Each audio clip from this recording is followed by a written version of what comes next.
Hey, what's going on, everybody? This is Tyrone back with Tech Life, and the numbers are out. Verizon's first quarter numbers have been released. They are now officially posted in Verizon's news center. I will leave a link to it in the description so you guys can check it out in its entirety. Let's go through it briefly before the earnings call.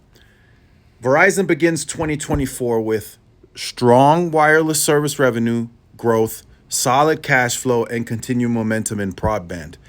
As you can see, nothing listed about continued momentum on consumer wireless because they did take a loss. Not as bad as what the preview stated, but they did take a loss nonetheless.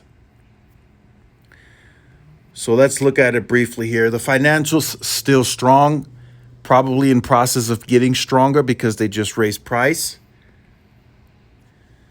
So they took a net loss on the consumer side of 68,000. Now, it's not 200,000, but they still took a loss of 68,000.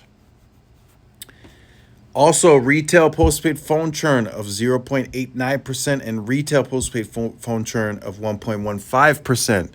Again, that's pretty elevated for it being Verizon. Verizon should be lower. They should be in the sevens, according to the network talk and everything. But their churn's still elevated, and I'll have to research what the year-over-year increase is, if it's the same or higher. But they did come in at a pretty high churn.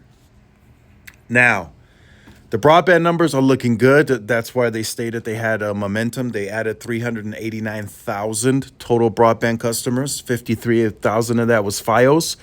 So they did about, like 336,000 FWA ads. That's pretty strong. Verizon Business reported 151,000 fixed wireless net additions in the first quarter, best quarterly results ever. So they're also selling FWA for business. That's good to see.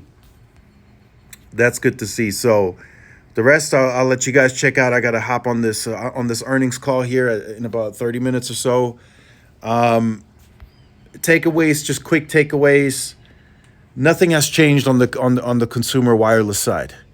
It's still losses, 68,000. Churn is up, or elevated, I should say. I don't know if it's up year over year. I still have to check, but it is elevated. If you see once you see AT&T's numbers, they usually have to lower churn, and they're usually at a 0.78%, sometimes low 0.8. They don't come in as high as Verizon, so there's still a bit of a problem there. I want to see what they discuss during the earnings call, how they address that. Maybe they address that in the prepared remarks, or they just state, oh, year over year we're not losing as much anymore. We have a lower amount of losses like they usually do. A loss is a loss. That's how I see it. They still lost 68,000 customers, and who knows what that looks like in the second quarter with the price increase, right? It might be 100,000. Who knows?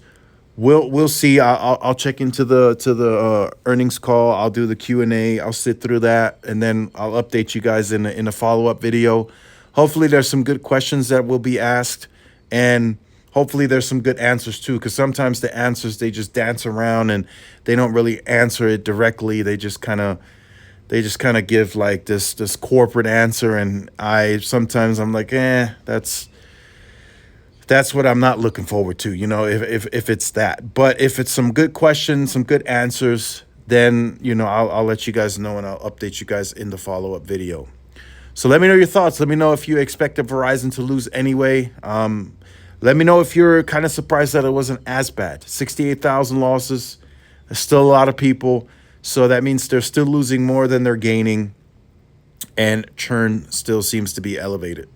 So let me know your thoughts. Like, share, subscribe if you're new. Follow my social media outlets. This is Tyrone with Tech Live. See y'all in the next one. Peace.